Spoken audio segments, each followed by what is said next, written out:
जो निंदेते नेघे स्तुतीन श्लाघे आकाशान लगे लेपु जैसा तैसे निंदे आणि स्तुती मानु करून एके पाती विचरे प्राणवृत्ती जनीवनी साच लटिके दोन्ही बोलो न बोले जाहला मौनी जे भोगिता उन्मनी आरायेना जो यथा लाभेन तोखे अलाभेन पारुखे पाऊसे वीणन सुके समुद्र जैसा आणि वायुसी एके ठाई बिढार जैसे नाही तैसा न धरीच केही आश्रयो जो आघवाची आकाश स्थिती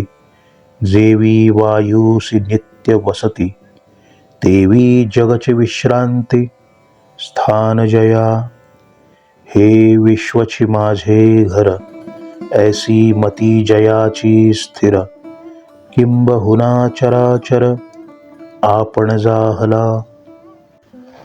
आपल्या माथ्यावर जे निळेभोर आकाश आहे ना, त्याला जसा कसलाही लेप लागत नाही, तसा हा माझा भक्त कुणीही केलेली निंदा मनावर घेत नाही किंवा कुणीही मनापासून जरी स्तुती केली तरी त्याने हुरळून जात नाही व संतोष प्रकट करत नाही. खरे सांगायचे झाले तर होत असलेल्या निंदेचा वा स्तुतीचा स्वीकार न करता दोन्ही सारखेच तो मानतो, त्यांना एकाच पंक्तीला बसवतो आणि लोकांमध्ये वावरत असताना उदासीन वृत्तीने सर्व घडत असलेल्या गोष्टींचा स्वीकार करतो. मौनावस्थेत असलेल्या या माझ्या भक्ताला एक कळलेले असते की सत्य काय किंवा असत्य काय बोलून सुद्धा न बोलल्यासारखेच आहे. मग काहीही कशाला प्रकट करायचे. त्यामुळे तो मौनावस्था भोगत असतो. तसेच उन्मनी अवस्था भोगत असता तो कधी तृप्त होत नाही. पाऊस पडला नाही तरी समुद्र जसा कधी सुकत नाही, त्याप्रमाणे पार्था हा माझा भक्त हवे ते प्राप्त झाले म्हणून संतोषाने नाचत नाही की काहीही मनाजोगे मिळाले नाही म्हणून नशिबावर रुष्ट होत नाही. आणखी एक सांगतो ते तू नीट लक्षात घे. वाऱ्याला राहायला घर नाही याचा अर्थ असा की एका ठिकाणी साचून तो कधी राहत नाही. तो विश्वभर घोंगावत राहतो. तो कुठेही आश्रय घेतच नाही. संपूर्ण आकाश हेच जसे वाऱ्याचे वसतिस्थान असते तसे संपूर्ण विश्वच माझ्या भक्ताचे विश्रांती स्थान असते. किंबहुना संपूर्ण विश्वच माझे घर आहे अशी त्याची बुद्धी स्थिर झालेली असते. इतकेच नव्हे तर ही स्थावर आणि जंगम सृष्टी तोच होऊन जातो. चराचरात स्वतःला सामावून घेतो.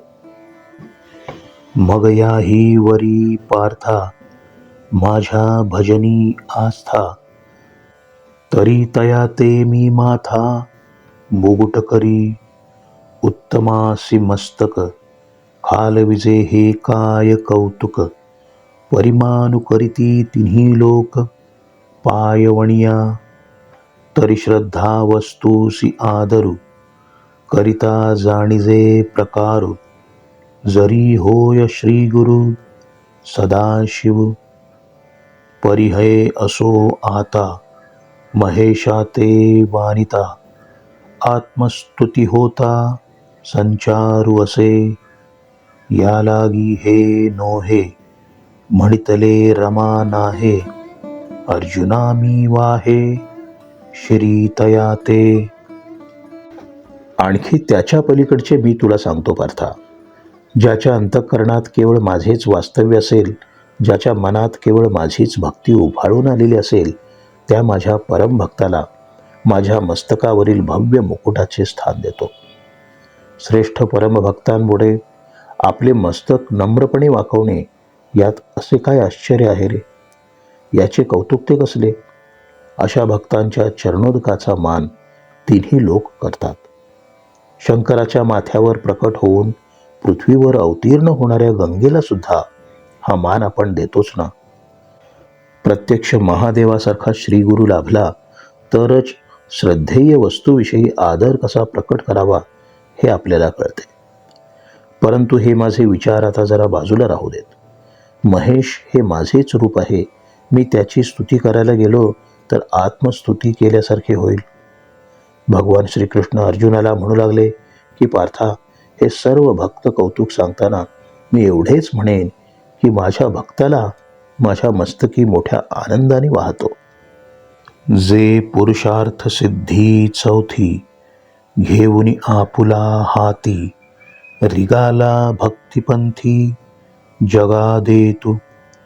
कैवल्याचा अधिकारी मोक्षाची सोडी बांधी करी, की जळाची परी तळवटू घे. म्हणून गा नमस्कारू तया ते आम्ही माथा मुकुट करू.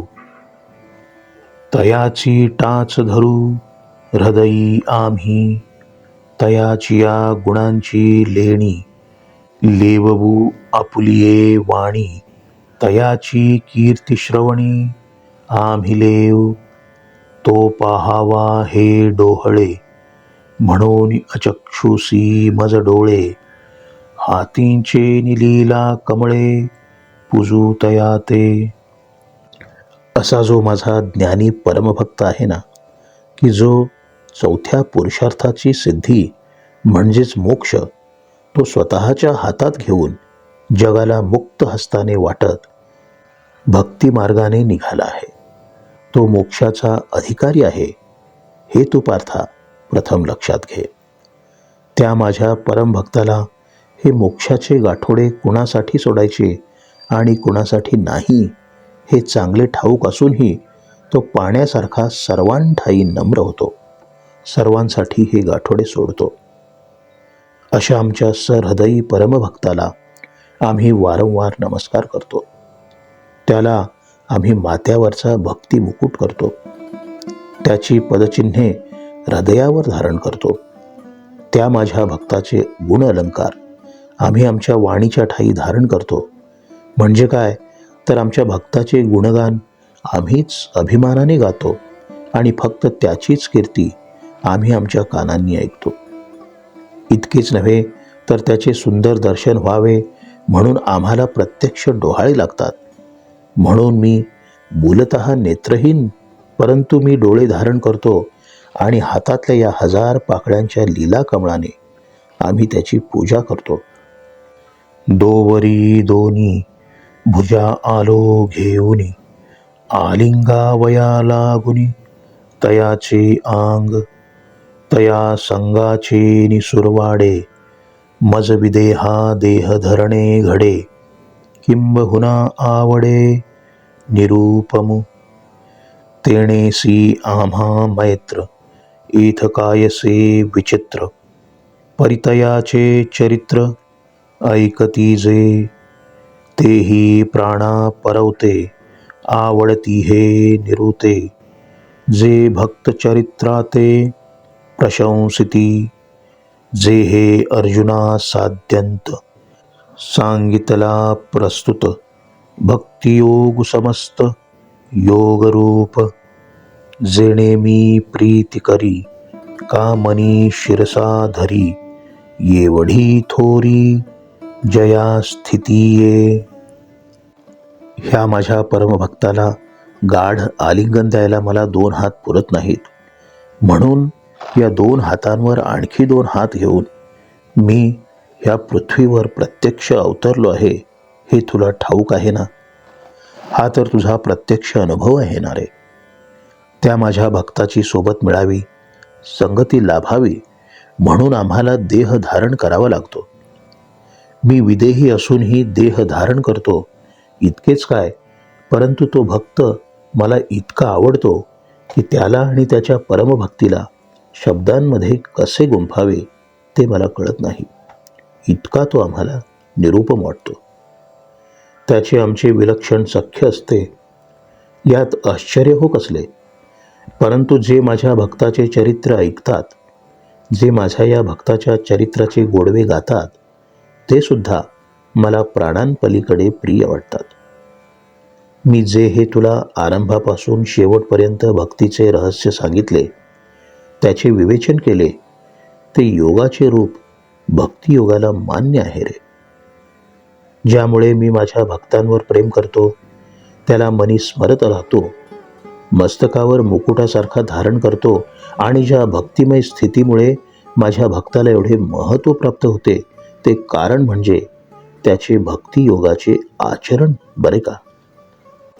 ते हे गोष्टी रम्य अमृतधारा धर्म्य करीती प्रतीतिगम्य आईको निजे तैसीची श्रद्धेचे नि आदरे जयांचा ठाई विस्तरे जीवी जया थारे जे अनुष्ठिती परिनिरूपली जैसी तैसीच स्थिती मानसी मग सुक्षेत्री जैसी पेरणी केली परिमाते परम करुणी ये अर्थी प्रेम धरुनी हेची सर्वस्व मानूनी घेती जे पै पार्थागा जगी तेची भक्त तेची योगी उत्कंठा तया लागी अखंड मज. पार्था, तशी ही अत्यंत रम्य अमृत संचयी धर्मानुकूल आणि अनुभव घ्यावा अशी ही कथा ऐकून भक्तीचे आचरण करून जे भक्त होतात, त्याचप्रमाणे माझ्याविषयी श्रद्धा निर्माण होऊन ज्यांच्या अंतःकरणात ती विस्तार पावते, तेथेच स्थिर होते आणि ते भक्त मग त्या भक्तीचे प्रत्यक्ष आचरण करतात. मी सांगतो त्याप्रमाणे ही अपूर्व भक्ती स्थिती ज्या भक्तांच्या मनात सतत झंकारत राहते, कशी तर उत्तम कसदार जमिनीत बी पेरल्यावर उत्तम पीक जसे हाती येते ना, त्याप्रमाणे मलाच आपल्या भक्तीचे परमसाध्य मानून या माझ्या भक्तीच्या संदर्भात मनी प्रेम धारण करून ही भक्ती आयुष्याचे सार सर्वस्व मानून जे माझ्या भक्तीचा आणि माझा स्वीकार करतात, या विश्वामध्ये तेच खरे माझे भक्त असतात आणि तेच योगी पुरुष असतात. त्यांच्या भेटीची मला खरे तर उत्कंठा लागलेली असते.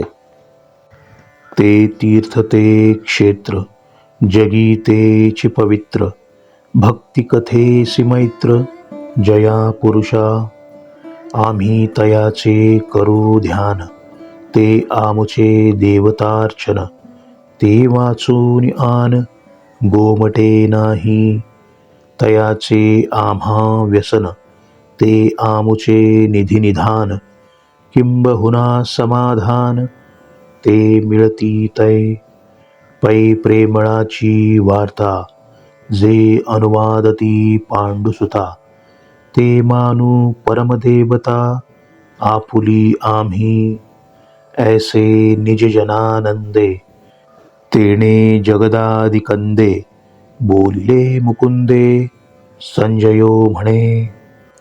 ज्या भक्ती भारल्या पुरुषाला माझ्या भक्तीच्या कहाण्या भजन आणि कीर्तन ऐकायला अंतःकरणापासून आवडते, तो भाग्यवान पुरुष तीर्थ असतो, पुण्यक्षेत्र असतो, जगात तोच पवित्र असतो. आम्ही अशा भक्ताचे श्रेष्ठ पुरुषाचे ध्यान करतो, तोच आमचे पूजा दैवत असतो, त्यालाच आम्ही देव आणून त्याची पूजा करतो. त्याच्या वाचून आम्हाला दुसरे काहीच या विश्वात चांगले वाटत नाही. आम्हाला या भक्तराजाच्या अस्तित्वाचा छंद लागलेला असतो, तो आमच्या आनंदाचे निधान असतो. फार काय सांगू तुला पार्था, तो प्रत्यक्ष भेटला की आम्हाला खूप संतोष वाटतो. आणि अशा या माझ्या भक्ताची जे कथा वर्णन करून सांगतात, ते आमचे परम दैवत असते. संजय राजा धृतराष्ट्राला सांगू लागला की हे राजन, आपल्या भक्तांना पूर्ण आनंद आणि समाधान देणारा जगताचे मूळ कारण असलेला यशोदेचा लाडका मुकुंद अर्जुनाला याप्रमाणे बोलला. राया जो निर्मळू निष्कल लोक कृपाळू शरणागता प्रतिपाळू शरण्युजो जो धर्म कीर्ती धवळू अगाध दातृत्वे सरळू अतुल बळे प्रबळू बळीबंधनु पै सुरसहाय शीळू लोकलालन लीळू प्रणत प्रतिपाळू हा खेळू जयाचा. जो भक्तजन वत्सलू प्रेमजन प्रांजळू सत्यसेतु सरळू कलानिधी तो श्रीकृष्ण वैकुंठींचा चक्रवर्ती निजांचा. सांग तुसे येरुदैवाचा ऐक तू असे आता जयावरी निरूपिती परी. संजयो म्हणे अवधारी धृतराष्ट्राते तीची रसाळ कथा मराठिया प्रतिपथा. आणि जेल आता अवधारी जो ज्ञानदेव म्हणे तुम्ही संत ओळगावे ती आम्ही. हे पढविलो जी स्वामी निवृत्ती देवी.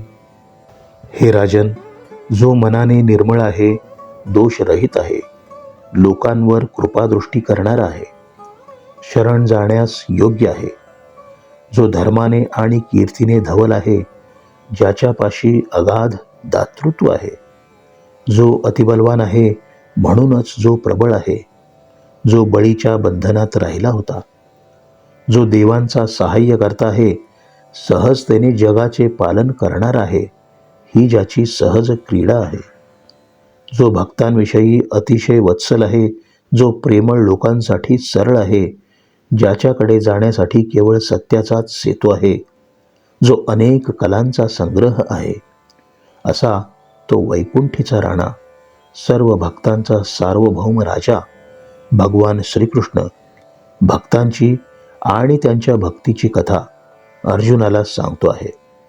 आणि भाग्यवंत अर्जुन ती कथा ऐकतो आहे. संजय राजा धृतराष्ट्राला म्हणाला की राजन, यानंतरचा निरूपणाचा भाग भगवान श्रीकृष्ण अर्जुनाला सांगतील, तो आपण लक्षपूर्वक ऐकावा. तीच रसाळ कथा आता मराठीच्या भाग्यशाली मार्गावर आणली जाईल, ते आपण जीवाचे कान करून ऐकावे. ज्ञानदेव श्रोत्यांना सांगू लागले की श्रोते हो, संत सज्जन हो, माझे सद्गुरू श्री निवृत्तीनाथांनी आम्हाला हेच शिकवले आहे की तुम्हा संतांची मी मनःपूर्वक सेवा करावी. सार्थ श्री ज्ञानेश्वरी 12वा अध्याय समाप्त.